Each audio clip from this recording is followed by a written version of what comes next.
These are Milia's patch notes. This explains numpad notation. And I'm Shinlat, and I'm here to go over Milia's Season 2 changes and how to apply them into your matches. If you found this guide helpful, give me a like. If you didn't find this guide helpful, well then that's your fault. Normals. So one of the biggest changes for Stride Season 2 is that Punch and Kick received greater frame advantage on counter hit. This means you can convert counter hit, punch, and kick into more impactful combos from Milia, such as we got 2P into close slash, and that with Herikar, and that's the optimal damage route. But I like to go for 2P into 6HS and end with Herikar. That seems to be the easiest to time and to space properly. On top of that, Milia's 2P now has a faster startup, making it 4 frames. This helps when she wants to match out of pressure. So let's take this scenario with Kai. He wants to do your basic strike throw mix up.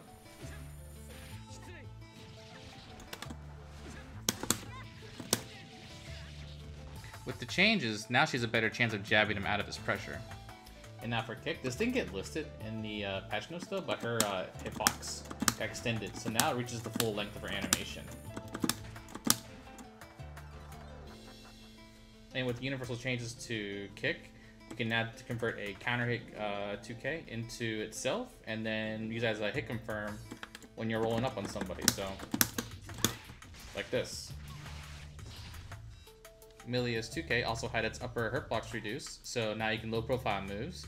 Here I'll show Giovanna's overhead completely whiffing.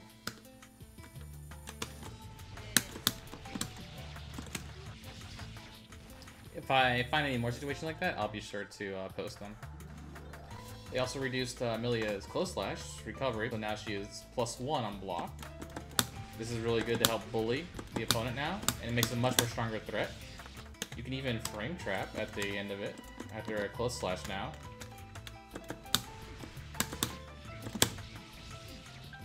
One of the universal mechanics they added was that you can dash cancel out of your 5K and close slash. As you can see on block, you're negative. You actually will get punished if you try to do that. So a really good time to do that is actually when you're anti-airing and they guard it.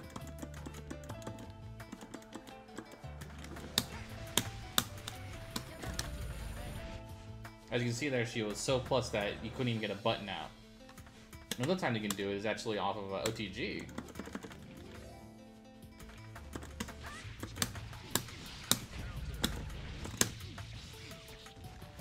And you see their wake up mash didn't work, and they actually got counter hit for it. So let's talk about when you land close slash. Close slash now pops up similar to Geo. You get this little like pop up here on the second hits. So your old routes still work, but you have to link them now, because if you try to do them regularly, they're gonna get popped up and it's not gonna work. But suppose you do it slower. If you wait for a soul to hit the ground there, the combo will still work as it used to. Our slow button is really buff right now. I've been wishing for a change to Exert, honestly. So now Hitbox also lines up with the animation, similar to her 2K buff as well. Look how far it goes, it's beautiful. Also, her heavy slash has like a disjoint at the very end of it too. Jumping S also has this as well. So basically, you're gonna win more air-to-airs and more land battles with heavy slash. So jump kick now launches higher. Not only is this good for regular conversions off straight hit, you have more time to convert it, but now you can actually get a real practical relaunch on heavy characters.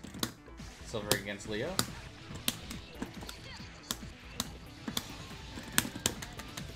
That's really good. You can put them in the corner and then actually get like real Oki with H-chain on top. So jump D can launch on grounded hit now, meaning that when you're doing jump in attacks and you convert into jump D, you can get a nice little air combo. That's up. Specials. Alright, let's go over changes to everyone's favorite unreactable overhead, TK Bad Moon. So with TK Bad Moon, the last hit now props upward. So you can actually get mid-screen pressure, which is really good. So basically before we would just hit them with the TK Bad Moon and then, they would get away. So, but now we can actually follow up on it. And we're close enough to get like a medium normal, like far slash, 2 slash. 2P is my personal favorite because you're not really close enough to get grabbed. So, when I try to grab, I get hit. But with 2P, you can actually get close enough. But with 2P, you can actually get close enough. But with 2P, you can actually get close enough. But with 2P, you can actually get close enough. See, right now I'm close enough for the threaten with throw. Even on block, this would be the same. So that's actually worth getting that mini normal down. With the universal changes to Roman cancel and the dash canceling, you can now do something like have them block a close slash and then dash cancel it, BRC, and then threaten them with TK Bad Moon to get a really strong combo. Here, I'll demonstrate.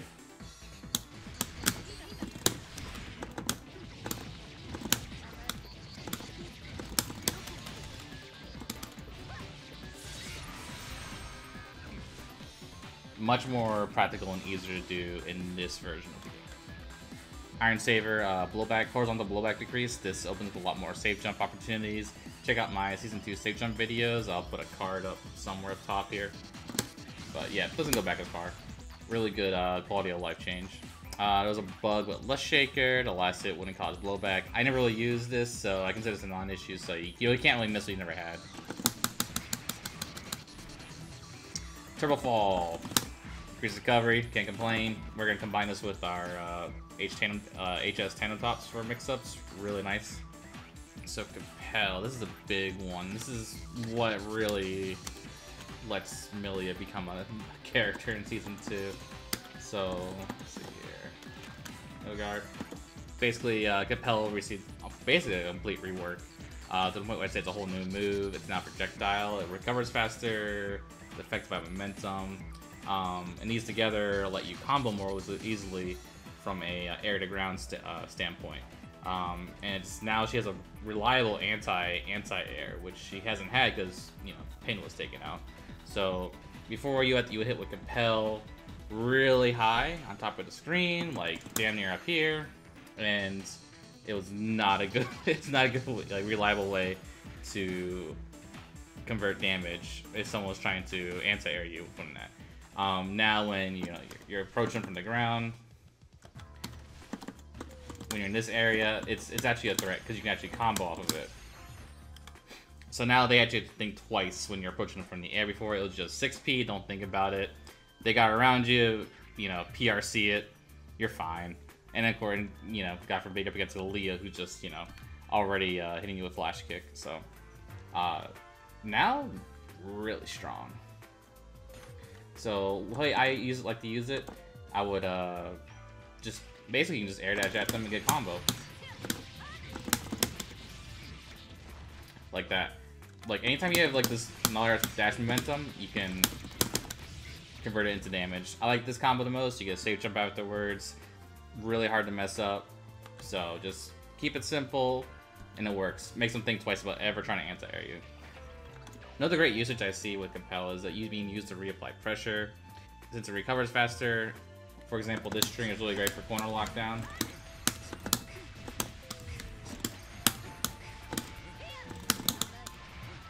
Something like that. Basically, being able to cancel into Compel during your air strings makes them have to guess when they can 6P, especially when you mix it up like that. It's really, really strong.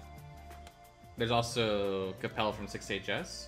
This is now +1 on certain characters. Shoutouts to Momus for breaking down which characters it whiffs. I'll place it somewhere up here. Just be careful, since it's +1, it will let you frame trap.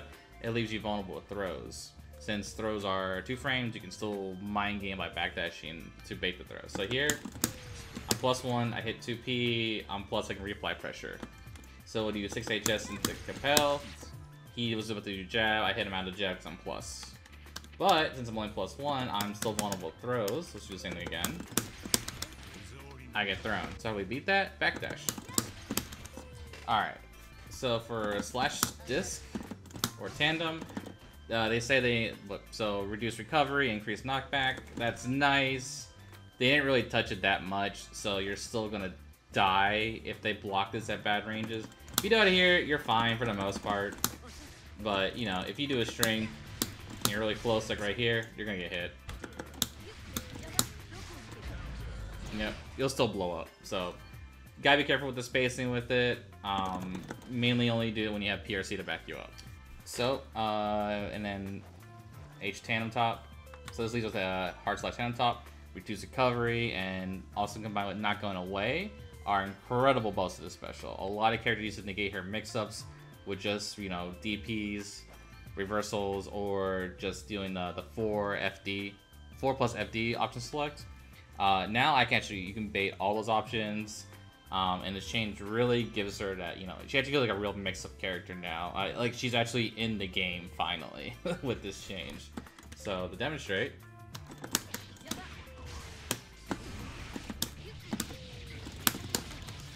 So before, he would either just RC, keep himself safe, or he would just, you know, you would block it and you just could not punish it. You were either too far away, this timing was bad, or just, it was just too scary.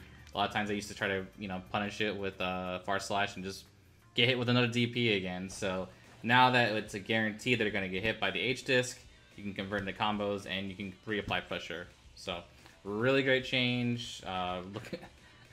Hopefully it's enough to keep her, you know, be able to hang in with the meta characters. Throw is nerfed to increase recovery. That seemed like a system-wide change, but that's okay with the heavy slash disc buff now. We still can just safe jump it like normally. And still be able to do mix-ups off a throw, so not a big deal for us. Supers. Winger, 9 frames now. Slower startup, not a big deal. We use it as a reversal only or a combo ender. Yeah, not a big change. And just like that, you've mastered Millie for Season 2. I hope you found this guide useful and helps you overcome whatever challenges you encounter. Because I won't be there. I'm moving on to Legend Fighters.